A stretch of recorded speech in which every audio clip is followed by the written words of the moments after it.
Hey San Diego, welcome to our podcast.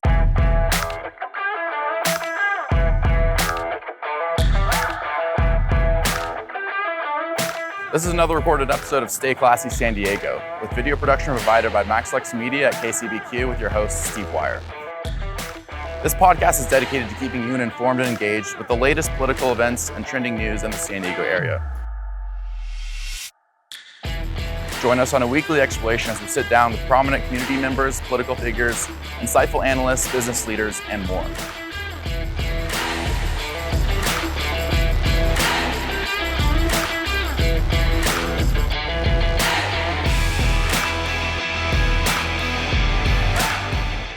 Don't forget to like our video and subscribe to our channel on YouTube, and enjoy the show.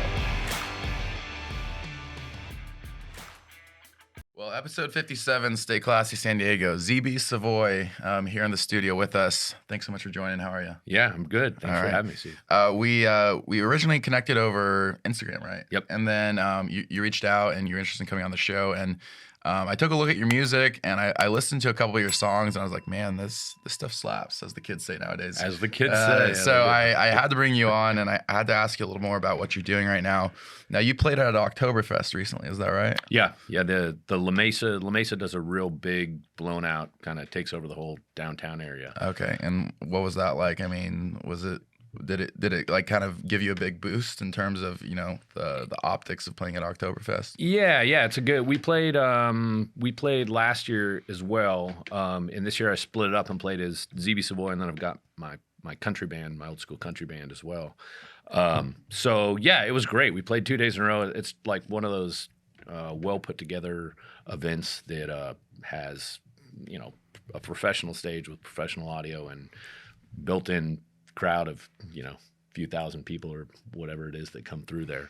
But yeah, super good time. Always a great time. Yeah, I mean, that's got to be some good publicity. I mean, for rising stars such as yourself. I mean, Oktoberfest, I feel like a lot of people who might not normally maybe be like tapped into that scene of music are going to be paying attention at that moment. Yeah, it's good. I mean, it's anytime you get to play events, I mean, it's why festivals and outdoor events like that are so fun, is that you're into being exposed to an audience that you're not having to draw yourself. You know, it's just a bunch of people who haven't heard of you before and hopefully walk away loving what you've done. And it's always a good way to go. Yeah. So, and you're a solo act, but then you also have your other band. But you're a vocalist, you're a songwriter, you're a guitar player, and then you also have some other side instruments which we were talking about before we started recording. You can play the piano, you can play even a little bit on the violin, I guess, or something. No. I'll never make that claim. I can almost pluck out a melody. You can play. I heard you can play the violin. At one time, yes. At one time. Yeah. I mean, I've always played multiple instruments. I have my day job is playing music for. I do private events. I do resorts. You know, like play Rancho Valencia 3 or 4 times a month, and kind of all the fancy resorts, a bunch of private parties and corporate events. So that's kind of my day job. And then my original music project is ZB Savoy, which I play solo shows, and I play with a full band for that ZB Savoy project as well. And then I've got a country band called the Redheaded Strangers, where we do old school country. Redheaded Strangers. Which was so we the concept there was to do without doing a tribute to Willie Nelson, which at least in my mind involves dressing up like Willie Nelson and pretending that you are Willie Nelson, which I didn't have any interest in doing. Sure. I thought it'd be fun to do just kind of an ode and homage to Willie Nelson. So it's an hour Willie Nelson songs, and then we do, you know, so much of what Willie did was playing old school country songs from the 20s and the 30s and the 40s. So, you know, we end up covering a bunch of old school country songs that Willie is actually covering from Hank Williams or Lefty Frizzell or whoever else it is. So yeah, like those are kind of the three buckets. And it's been interesting to, you know, I used to play a lot more piano and used to try to play all the instruments and all the stuff I did. And as I've gotten older and I've gotten better at the thing that I do, which I'm good at singing, and I'm good at songwriting, and I'm good at kind of putting the pieces together to keep a band functioning. Sure. And I have really started to appreciate how much better other people are at doing the other things. So like this guy, Bobby Fergo, comes and plays piano and plays fiddle on this stuff. And it's so good. I mean, it's a next level thing. And that's true of all the guys that play kind of in my orbit, where I really have sort of started to play less side stuff and tried to hone in on my ability to sing and to write and to the stuff that makes your career. Yeah. I think it's absolutely. Fair. And that partly that comes with just you start to lose free time as the years go on as well. Yeah, man can only be good at so many things. Exactly. Or can be great at so many things. I mean, you can be able to do a lot of things, but at some point in life, you gotta say, okay, here's maybe 2 or 3 things I'm going to pick that I'm going to be really good at. Yeah. And that's where I'm going to excel. That's where I'm going to put my excellence. Yeah. That's where I'm going to put my. And it can be perfect my craft. It can be fun to still play piano and do the other stuff, but it's got to be viewed as kind of a hobby. Yeah, it's a hobby. Yeah, exactly. So tell me a little bit more about the Willie Nelson stuff. So obviously a big inspiration for you, but how did you come up with the idea for this project and sort of this mission you're on now with with the band? And tell me a little bit about what's next for that. Yeah, so the Willie thing, even within the Willie umbrella, there's a couple interesting things. So the old school country band I've got with some fellas that I know, and then there's a project I'd kind of written this stage play that has not taken. I haven't really tried to do anything with this yet, but Willie's history is so good and so long. I mean, he's 90 now, and Really? I didn't know that. he just celebrated his 90th birthday. Wow. And he's still touring. He tours like 150 days a year. Still touring? Oh, I had no idea. It's bonkers. Yeah. He's there's What a legend. Yeah, there's a great joke, like a meme that goes around that says that the children of the world need to start thinking about what kind of world they're going to leave for Keith Richards and Willie Nelson, because when the kids grow up, there's you get it. I don't need to explain it. If you got to explain the joke, no. But So anyway, I've just kind of this idea of being able to tell the history of his life, and he's so involved in country music that you're kind of touching on the history of country music in a way. To be able to tell that through song has always been really interesting to me. So I've got kind of this vision that I've been trying to put together of an actual stage play. And then we did with the Redheaded Strangers Band, and then I hosted as ZB Savoy this night of Willie Nelson duets at the Belly Up Tavern last July. And the plan is that we'll do every year. We're hoping to do that for that event. Yeah, and so that'll be the weekend after the 4th of July, and we're slated to do that again this year, either the weekend after or 2 weeks after. But that sort of thing where you can just bring in that show's super fun because we brought in a bunch of local artists, and so if it was Willie and a Loretta Lynn song, so like Chloe Lou is a local artist who's awesome. So she sang like the Loretta part, and I sang the Willie part. And we did the Highwayman. We had Tim Flannery from the Padres. Oh, really? Tim came. He's an amazing artist, like really great singer and songwriter in his own right. But Tim came in and sang, part, and Mike, who's in the Redhead Strangers, sang part, and then Cannon Christopherson is Chris Christopherson's nephew, and he came in and sang Chris's part. So just doing that, being able to put a lot of people come together. Yeah, it was great. We had probably 11 or 12 different artists come be part of that night. And you're gonna do that again this year. We'll do that again this year. Yeah, right. Or I should say this upcoming 24. Yeah, July. The weekend getting ahead of after. ourselves. Yeah. July of 24. Yeah, exactly. Yeah. Okay. So have you ever met Willie, by the way, or? I have met Willie. I did, weirdly, I did a Coachella event. I was working, this was 15 to 20 years ago. I used to work in production. Okay. And I was working on the main stage at Coachella. And then, Stagecoach comes in right after Coachella. Actually, that was a really interesting show because it was the year that Rage Against the Machine reunited. And so wow. it was That's big. bonkers. Yeah, the place went crazy, like so crazy. But then I stayed on that main stage, and Willie came and played the stagecoach after Coachella. So I worked that whole thing. But yeah, so I met him very. I mean, What was he like?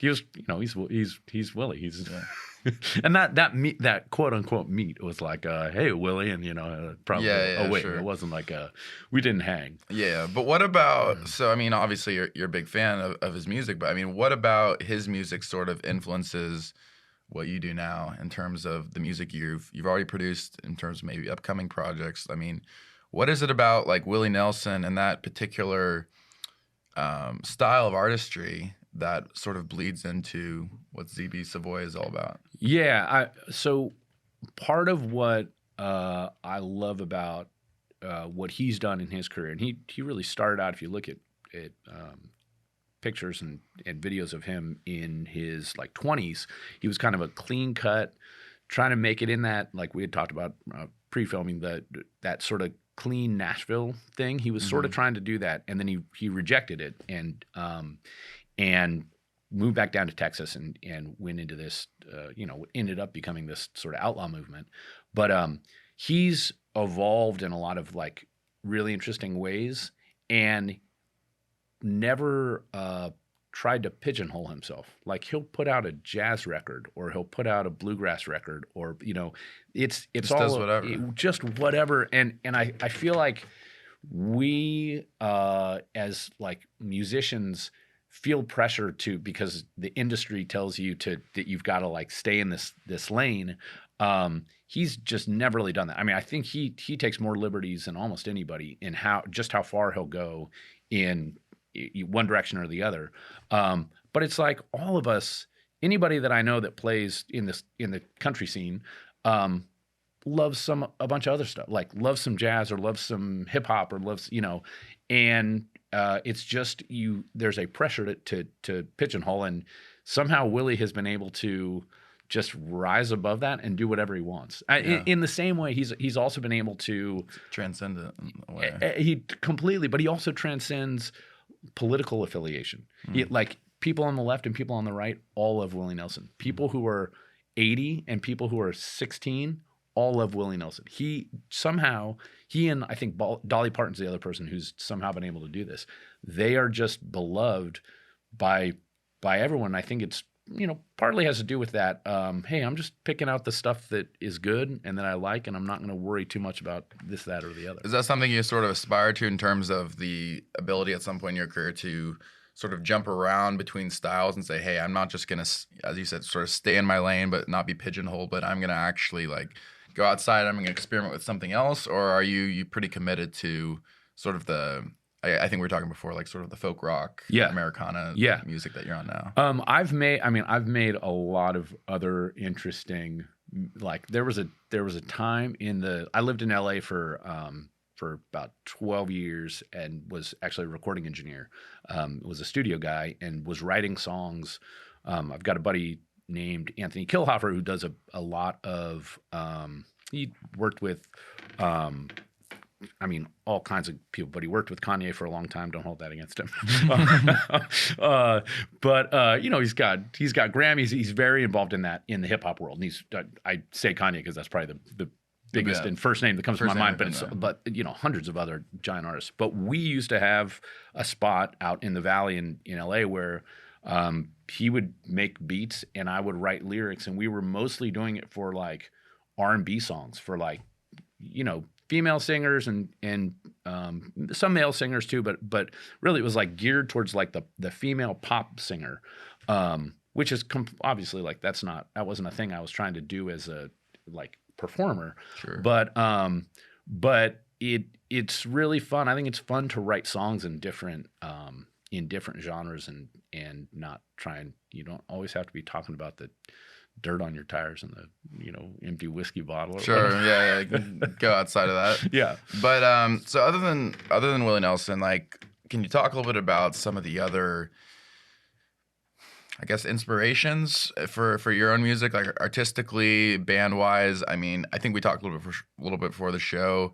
I was saying that, I when I was listening to your music, even just on the way over, I was thinking about, maybe bands like the Avett Brothers, and that's that sort of genre of folk rock. And you've also mentioned Zach Bryan. Yep. And can you tell me a little bit about just some of the inspirations and sort of how those artists like sort of motivate the lyrics in your own music? Yeah, totally. I mean, I think I listened to a lot of what at the time was considered alt country back in late 90s, early 2000s.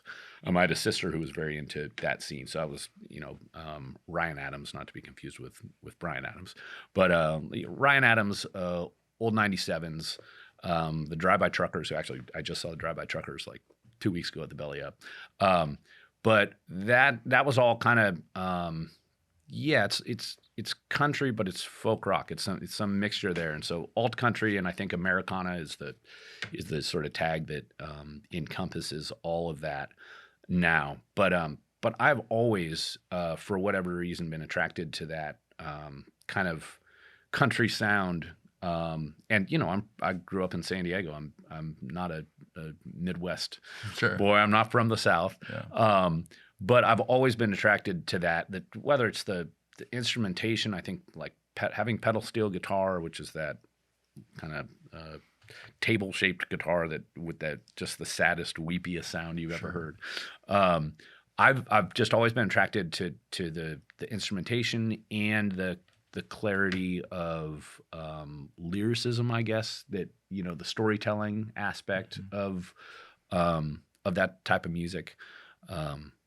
Ken Burns put out that country music documentary a couple of years ago that was it's like 16 hours, as Ken Burns does, of documentary footage, but it was also good. But that the thing, and this was a saying for a long time, but the thing that you hear in that documentary when people walk away from it is the three chords and the truth thing, which is what country is. You don't have to be you don't have to be doing crazy jazz chords and stuff, but you're just kind of telling the story of what you experience. Sure.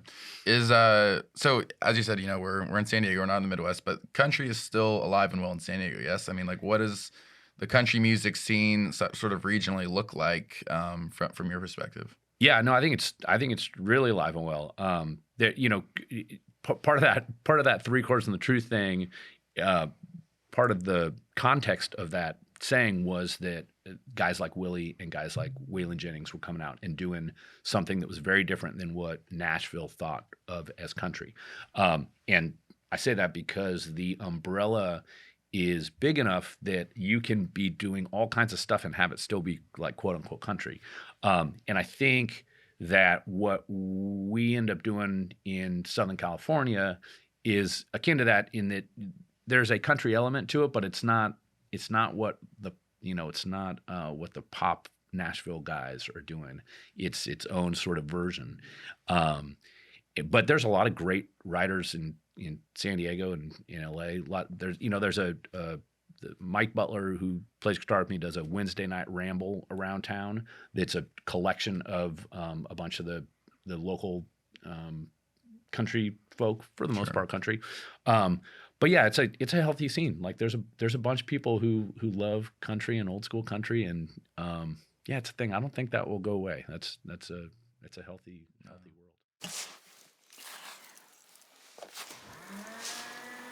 Hey there, San Diego. I've been using Dorado nutrition supplements for a little while now, and I can tell you they've made a huge difference in my health journey. Not only are they made in the USA with high-quality ingredients, but they're also rigorously tested for purity, potency, and safety. And the results speak for themselves. With ingredients like Fidosia agrestis and Tonkat Ali, I've seen more energy, better gut health, improved T levels, muscle mass, and performance. And the best part is that you can get $5 off of your next purchase with the promo code STAYCLASSY at checkout. Trust me, if you're looking to take your health and performance to the next level, Dorado Nutrition is the way to go.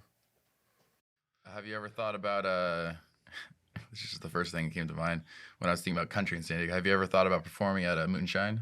Yeah, I actually, a lot of the people that are kind of in my orbit perform Moonshine. I have never actually talked to them. Okay. But you'd be interested. Yeah, sure. Moonshine folk. Let's do a show, man. Yeah. All right.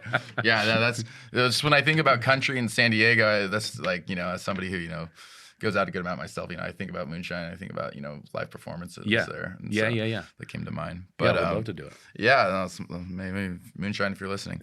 But I wanted to also ask you, like, sort of along the lines of just when you're making, because it's not just that you sing, like you write your own music, you're a composer.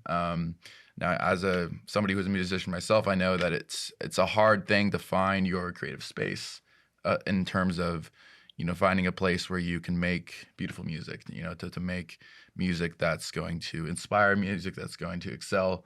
It takes a particular frame of mind. It takes for everybody it looks different. So my question for you is, like, how do you personally find, what's your creative space look like in terms of not only performing music, but making music, finding the creative capacity to sit down and, think up a song? What does that look like? Yeah. No, it's a good question. I'm, and other people do it very differently.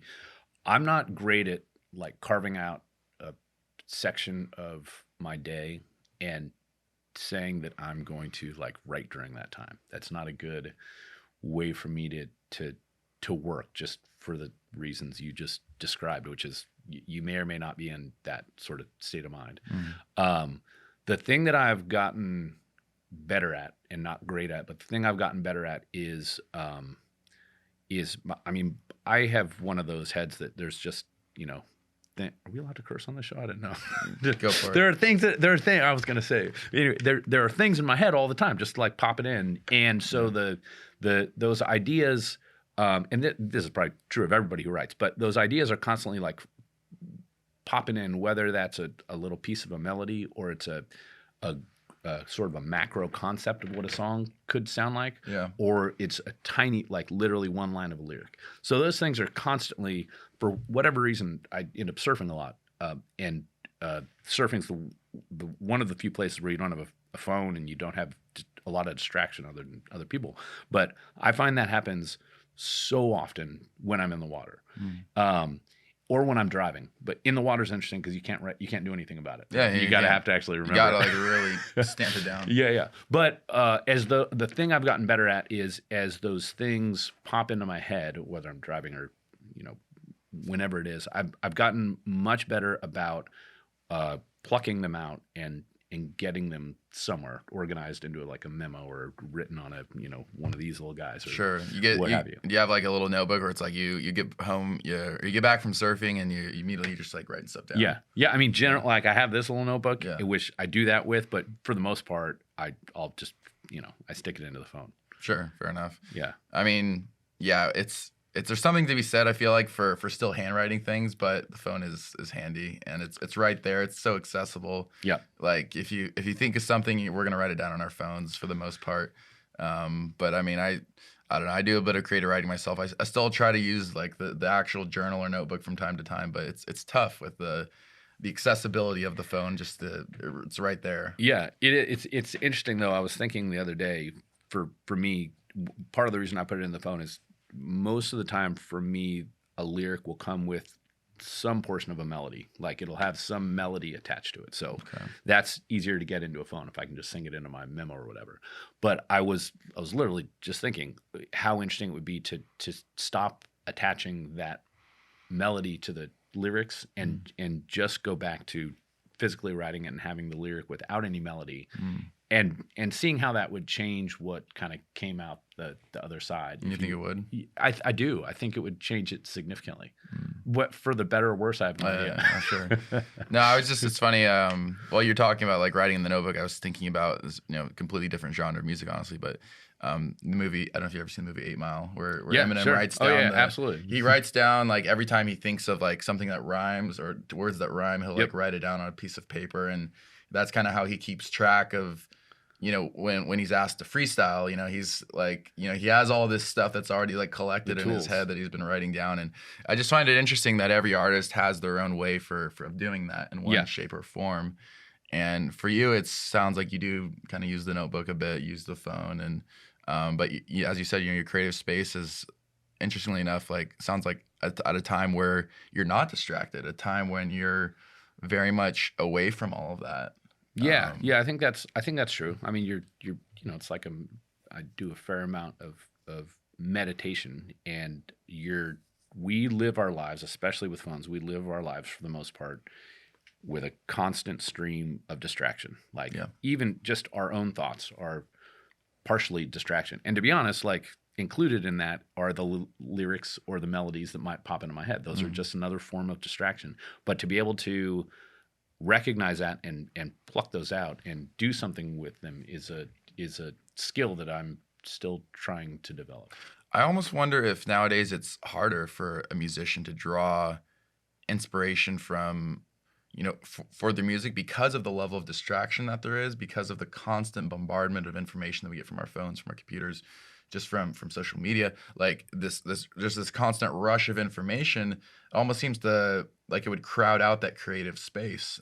Do you feel like that's sort of an issue? Do you think that it was like easier in a time where there were no phones and no computers to sort of just relax and think and draw inspiration from your surroundings? Yeah, I mean, I think it depends on what kind of an artist you are. Like, I think that there's yin and yang to that, which is we now have access to so much content, and that almost all sounds bad on its face, but we have access to so much inspiration from other people too. Like, especially for like young artists, and I think outside of the realm of what I do, and like if you're like trying to be a young pop artist or a young hip hop artist or whatever, there's so much that you can access so easily to inspire. And is that is that any less original because it's being inspired? Like, I don't know, you could probably argue that either way, but for the most part, we're all just getting inspiration from the thing that is hitting us,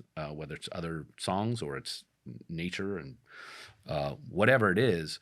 But I think that there's a benefit for some people to have access to all that noise in the form of inspiration. And I think there's a negative for 100 other reasons. But and for me, like I getting away from distraction is good for me personally. Sure. Now, I wanted to also ask you, like, in terms of the music. So I've listened to your music, but I want you, in your own words, describe like when, for people who maybe aren't familiar with your songs, like what, like thematically, like what it is that your music sort of speaks about in terms of everybody's, some artists talk about love, some artists talk about sort of where they grew up or nature or something else. And for you, sort of what are the thematic elements that sort of comprise your music, and what can like when I listen to like Half Stoned or Dear World or Nothing Like You, like I they're all different projects in their own right, but they all, to me, there seems to be this overwhelming sense of positivity about life and just sort of a celebration of life, celebration of love and laughter and just it's this overwhelming sense of positivity I get from your music. Now, I don't know if that's intentional or not, but can you sort of talk about the themes and motivations behind these pieces? Yeah, great question. I think like as I have, so I'm now been married, just celebrated my 5th wedding anniversary last weekend. Congratulations. And to have a couple kids, got a 3rd kid is on the way. There's some that has changed my writing in a way, and I think being a fella in his mid 40s has changed my writing in a way where there's some like Dear World, and the name of the record is Dear World, and I'm putting these songs out sort of not quite month by month, but every couple of months I put a new song out. So that there's 4 out right now, and then by mid 2024, the rest of the record should be out. Hopefully you'll listen to those ones too. The rest of the songs are really good, and it's all been turning out great. But like Dear World, the song, which was the namesake for the record, is that's a little that's a thoughtful song, at least by my biased estimation, just about the state of the world. And there's a lot of tension. There are a lot of sides, it feels like. And it's easy to get wrapped up in some of that negativity, and the sort of the refrain of that song is, that you're really just looking for the simple thing of, love and life and family and inspiring other people to be happy as well. Like all of that is so, sorry to digress, but people, you hear all the time, like, and this happened when my father passed away, but, at the end of his life, I interviewed him kind of like this. I brought some cameras and just asked for like 3 days, just came up, spent about 3 hours like interviewing him about like whatever what his life was like and what he thought was important and all those things. And he, like so many people before him who get to the end of their life and look back and see what's important, he just, it was all about like, it's all about love and family and not at all about trying to gain status in society and not at all about how much money you can make and not all, it's all those things that we all know, but somehow we all ignore. like always. Yeah, every time. Yeah. So that song is a little bit about that really trying to value the things that, are actually important and the things that when you get to the end of your life, you look back and think those were worthwhile to spend your time on. Sure. And is that true with like this music and also sort of what you do with the Redhead Strangers too? Like the sort of embrace of the positivity of life and sort of the fundamental things that make life worth living. Does that sort of bleed into all your music as well? Like, I think so. I mean, there's an attraction there. I think Willie has done a lot of that. I think Willie has tried to inject positivity into the world. So I think there's a minimum. There's an attraction from me to that sort of ethos or what have you. But yeah, I try to write generally positively now. And I traveled the country for a while. I had a company. I was playing music and I was selling bow ties out of a. That was the thing I was doing 10, 15, I guess like 15, 20 years ago. But I was traveling around the country and going into stores. I'd kind of set up a show at the local college, play some music, usually go to do their radio show, and sell into some stores. And it was really fun and interesting to explore the nation. So I did two trips, like, I do like 4 or 5 week trips back and forth to the East Coast to Virginia. I did a trip through the Midwest up to Idaho and Minnesota. And then I did 2 trips up and down the West Coast. But I spent a lot of time out on the road just meeting people, and I was just walking into stores, sometimes cold calling people, or just showing up. And yeah, I enjoy talking to people from other parts of the country with differing viewpoints and ideas. Like, I think that's a good, important thing to do. So there's some of that wrapped into that writing too, is just the people that you meet around the world. Hey, Stay Classy listeners, Steve here, and we have a new friend of the show I can't wait to share with you. None other than Legendary Group, San Diego's premier nightlife company that specializes in making your nights unforgettable. If you haven't heard already, they are the go-to source for connecting you to the best events in the city and handling all of your VIP needs.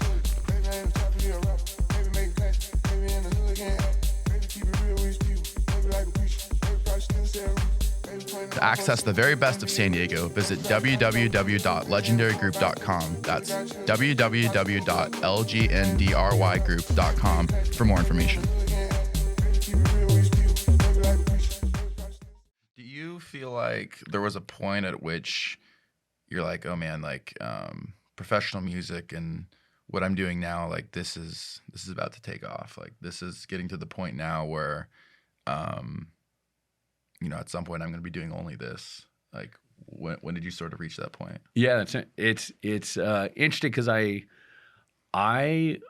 in some ways I feel the opposite of that, which is, and I don't mean that it's not taking off, but that there was a point when I was young where I was like, that's the thing I'm looking for, right? I'm looking for it to take off, and I don't feel that as much anymore. Like I feel so fortunate because I play music full time now. So that's my day job and it's my pursuit simultaneously because I play events and I play the resorts and that sort of stuff.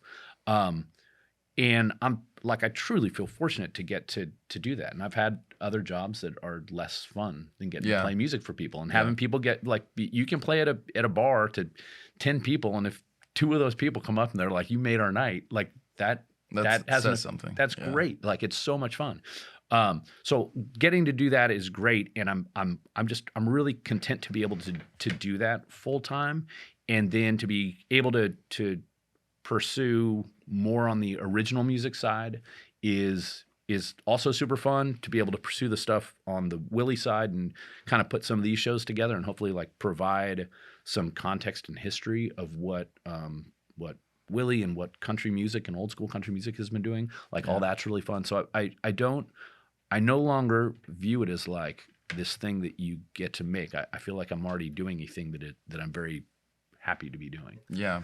Now we talked a little bit about how you find the creative space, when you like free yourself the distractions, when you sort of get into the zone as it were, but like talk a little bit about, and this is something I ask like pretty much everybody comes on the show. I mean, to reach the level of success you have, where you're basically making music full time, it takes obviously a lot of discipline, a lot of character, but like tell me a little bit more about the specifics of like the day-to-day and the life in your life, like how you stay disciplined, how you stay grounded, how you stay focused. I mean, you're not just a musician, you're a family man. You got kids, you got another one on the way. Like there's a lot going on, a lot of craziness, and like I'm sure that it's not easy to handle. And so I want to know, like for you and for especially for people who are listening, like how you sort of stay grounded on the way to where you're able to maintain the professional, the personal, and sort of compartmentalize like that. You got to marry the right woman. That's the key. I mean, that's a big part of it.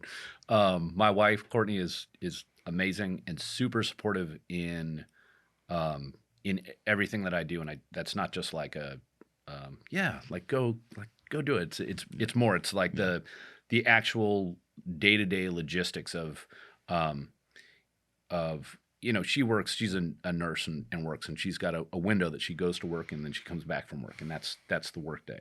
And for me, as you were alluding to, it's very different. It's like, am I right now at this moment in this headspace where there's an idea that I need to like pursue or get out or whatever it is, and so it's flowy, and that on top of the fact that even though I go play a gig, and the gig is a 3-hour gig. Prior to getting that gig, there was some time spent getting making sure that getting that lined up and getting the band together, whatever it is. There's a lot of lead in.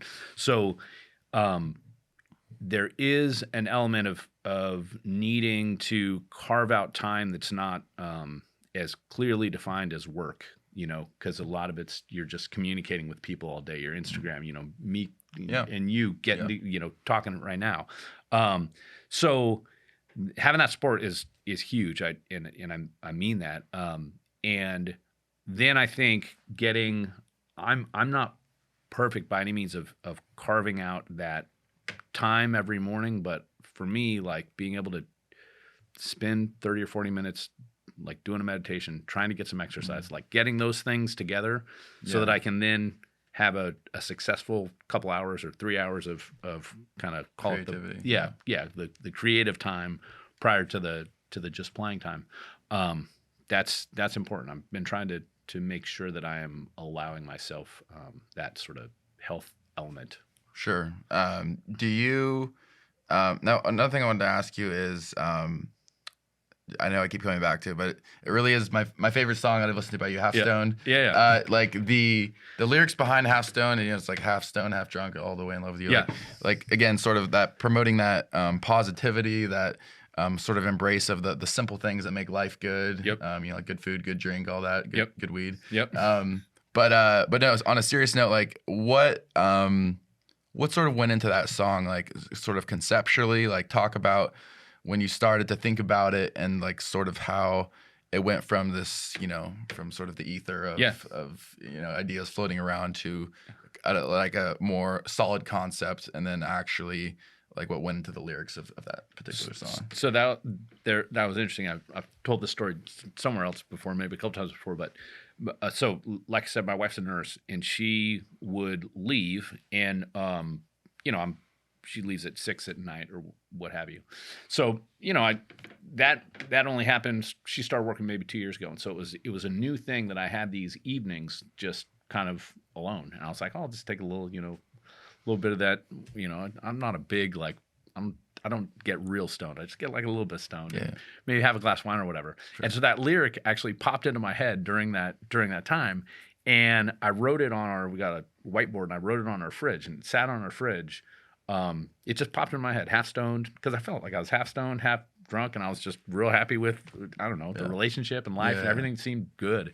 And so I did. I wrote that lyric, and you knew it was a lyric, like you thought it was like, okay, this could be something. I mean, for me, like it's constant, and it's not whether it's not a coincidence. Well, and it's not whether there's a lyric in my head. It's whether it's a lyric that's worth keeping or not. Yeah. If there's just lyrics like popping like constantly. But I wrote that, and it did sit on the fridge for. It was up there. It was not, my wife was like, oh, I like that. I like that sentiment. And it sat there for a long time, and I didn't do anything with it until I did somehow some other lyrics like popped in that I was like, oh, that's where those things connect. And the rest of that song got written, sometimes it just like kind of pops right out of you.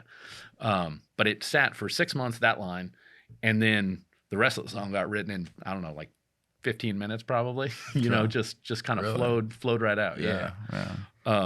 But is that usually how your creative process works, or once you kind of get the core concept down, the rest of it just flows, or was that kind of an exceptional? I think for me, it's like verses. I can like getting the concept is a special thing. Like it's that I really got to like pluck from the air. That's intangible. Yeah, but then once that exists, you're kind of, at least for me, just filling in the blanks. That part I can do fairly well. I think I've gotten very good at filling in what the rest of the story is. Yeah, I think when I think it was a freshman or sophomore in high school, when I was still playing the violin, I tried to compose something. It didn't go well, and I think like it's one of those things where you have like that, maybe that initial like verse or that initial like melody, but then following through with that and stringing all that together. Is a bit more challenging. It is. So one of the other things I do is I teach songwriting I just have one kid named Laird who has severe cerebral palsy, and he writes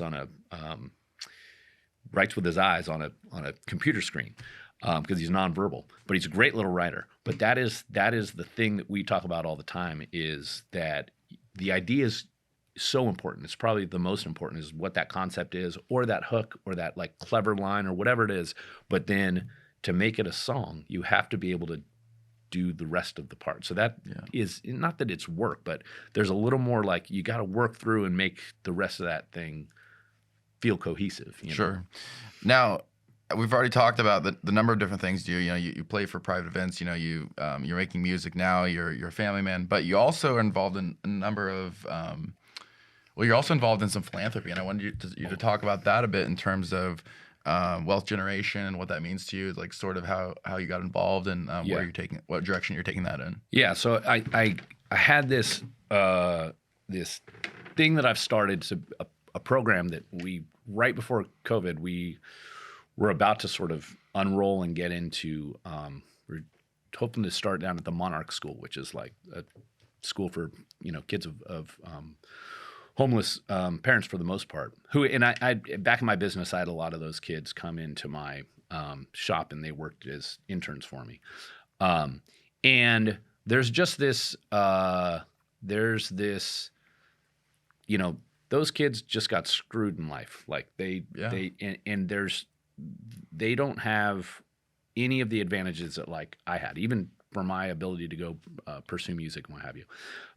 But like layered on top of that, like many layers on top of that, is they also don't get the, I've got people in my life and growing up who knew how how loans worked, or how a credit score works, or how to invest money, or how to save money, or how to, all these things that are really important in just being able to live as an adult. And those lower income communities especially get completely cut off from all of that information. And to be honest, like even probably most 16-year-olds of anywhere don't get that information. Like how many people really understand how their credit score works? Yeah. And a credit score is so important for everything in your life. Yeah. Nobody gets it. No one thinks about it until you're like 30. Until you need it. Until you need it. And then it's so long you can't just fix it. No. So stuff like that just had bothered me. So I kind of had put together this program working with a buddy, or we're trying to reboot it now, where ideally we can go into places like Monarch School and do a sort of a workshop about like, here, if you're a 15-year-old kid or a 16-year-old kid, here are some things that you should right now be thinking about, especially as you become an adult and 18-year-old, about how you can save money, how you can responsibly buy stuff and live within means, how you can make sure your credit score isn't going to get ruined as soon as you become an adult and do something stupid. So it's a lot of that kind of stuff that I think if you can get that into the hands of that generation, the idea of it being the wealth generation is be the generation that generates generational wealth. And if you can get that into, you can really lift up some people who are in a worse off place certainly than like I started. Yeah, absolutely. I mean, is that like when did you decide like, it went from something where it's like, okay, this is important to me that, the people in my life have, financial education to I want to do this with kids on a larger scale? Yeah, I mean, partly it was just I was reading a book about credit and just the lack of knowledge for most people of credit and how loans and mortgages work, and that layered on top of like, you look at the history. There's a history in America of really discriminatory practices in loans in predatory. Just awful. And in the 40s and 50s, it was just like, you couldn't, if you're African American in the 40s and 50s, like you couldn't get a loan. Like it was just like a hard cut. And that stuff has just continued on, and those early stages of not being able to build wealth compound on each other. Yeah. And so there's been deviation there.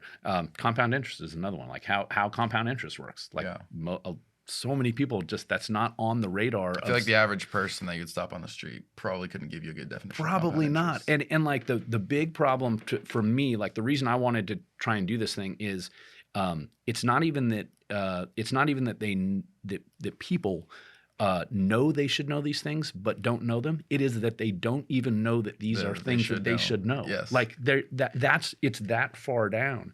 So I just think it would be a really good I'm really hopeful that in the next couple of years I do want to get it going. And there are there are other programs that do similar stuff. I think like focus on credit score, interest, saving on a small scale. Like, what does it look like to actually save if you're not, I read some of these books about this kind of stuff, and it's like, they're talking about like, if you already have, hundreds of thousands of dollars, like what you should be doing with it. And it's like, right. what if you're, what if you're making $30,000 a year? Like now, what do you do now? Yeah. So, I don't know.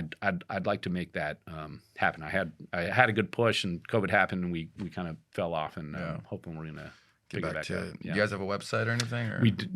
We don't right now. We're actually, so we have a deck that we have sent out to a couple investors, and if anyone wanted to be a part of that, I would love to chat with them.